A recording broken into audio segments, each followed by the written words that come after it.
E aí, galera, para dar sequência ao nosso estudo sobre a interação entre planetas e corpos celestes, é muito importante que a gente fale sobre velocidade de órbita e velocidade de escape. É sobre elas que a gente vai falar na aula de hoje. Então, vem comigo.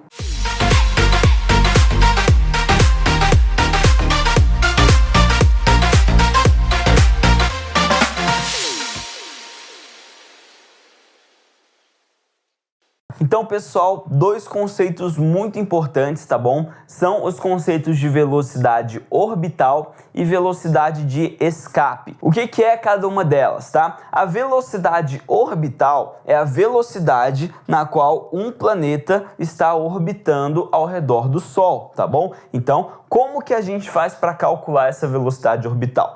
Você vai precisar lembrar, quando a gente falou lá da lei de gravitação de Newton, que a força gravitacional que puxava um planeta e atraía ele para outro é igual à força centrípeta que faz com que ele descreva essa trajetória orbital, tá bom? Então, a força gravitacional tem que ser igual à força centrípeta. E aí, se você lembrar, o que é a força gravitacional? A força gravitacional vai ser a constante gravitacional vezes a massa do planeta maior vezes a massa do planeta menor, dividido pela distância deles ao quadrado, tá bom? E quem que é a força centrípeta? A força centrípeta vai ser a massa do que está girando vezes a sua velocidade ao quadrado dividido pelo raio. Só que o raio continua sendo a distância entre os dois, certo? Continua sendo a distância entre os dois. Então, se a gente for fazer as manipulações aqui, eu posso cortar esse D com esse quadrado e esse mzinho com esse mzinho, porque se referem ao mesmo planeta. Então, o que a gente vai ter? A gente vai ter que a velocidade ao quadrado desse planeta que está girando vai ser igual a G vezes mzão dividido por D. Certo? Ou seja, a gente vai ter aqui, passando esse quadrado para o outro lado como raiz, que a minha velocidade de órbita ou orbital tem que ser igual a raiz quadrada de gzão vezes mzão dividido pela distância entre os dois, certinho? Então, pessoal, sempre que a gente precisar calcular velocidade de órbita, a gente vai utilizar essa fórmula. Se você não lembrar da fórmula, faz aqui a nossa dedução a partir da força centrípeta, certinho? E a velocidade de escape, ela tem um conceito interessante, qual que tem que ser a velocidade, tá, para que um corpo saia da superfície de um planeta e vá até o infinito.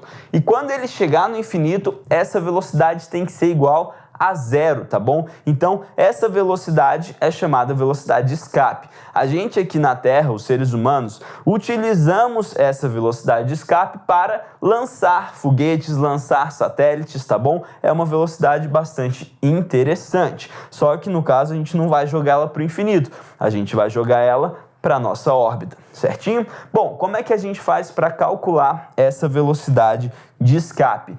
Para isso, a gente precisa fazer um balanço de energia. A gente tem que falar que a energia mecânica, tá, do nosso corpo aqui na superfície da Terra tem que ser igual à energia mecânica desse corpo lá no infinito, tá bom? Então, vamos lá. Energia mecânica, a gente sabe que é cinética mais potencial. E como é que a gente calcula a energia cinética?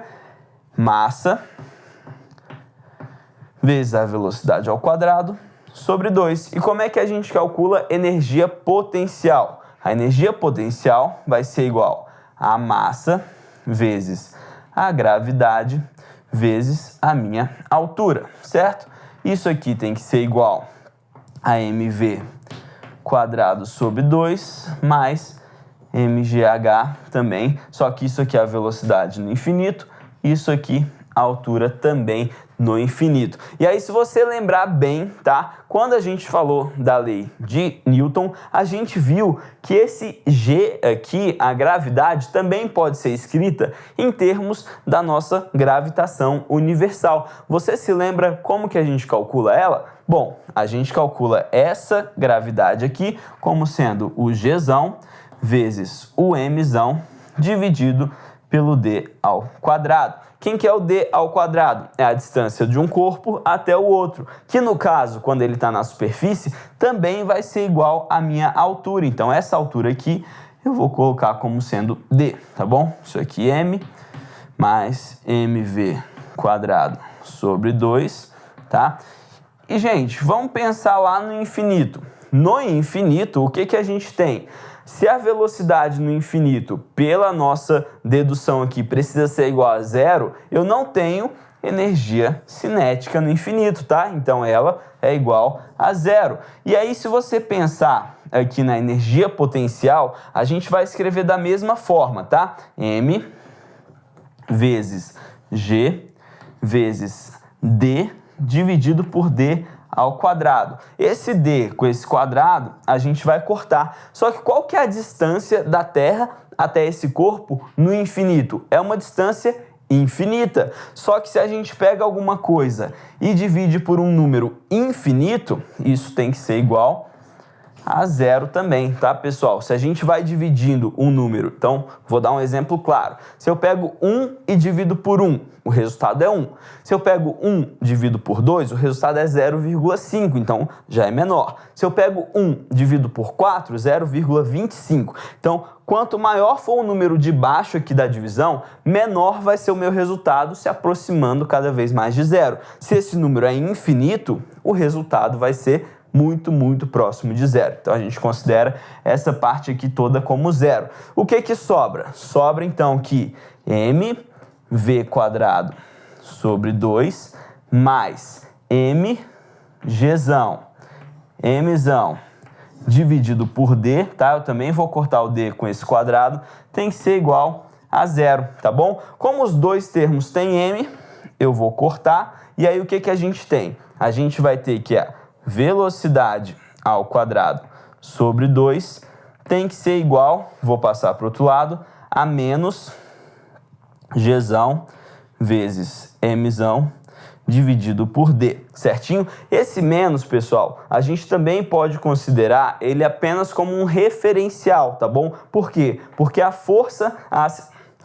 Por quê? Porque a aceleração da gravidade está puxando para baixo e essa velocidade seria, no caso, para cima aqui. Então, esse menos é apenas um referencial. Para efeitos de conta dessa minha velocidade, a gente não precisa considerar esse sinal, tá bom? Então, o que que a gente vai fazer? Vai passar o 2 para o outro lado, multiplicando. Então, ele sai daqui e vem para cá, multiplicando, e vai passar a raiz, de forma, então, que eu tenho que a minha velocidade de escape vai ser igual a raiz quadrada de 2gzão mzão dividido por d, tá bom? Então, calculando velocidade de escape, essa aqui é a minha fórmula. Elas têm formas bastante parecidas, só que não são iguais, tá bom? Pessoal, essa foi nossa aula de hoje. Eu vejo você na nossa próxima aula.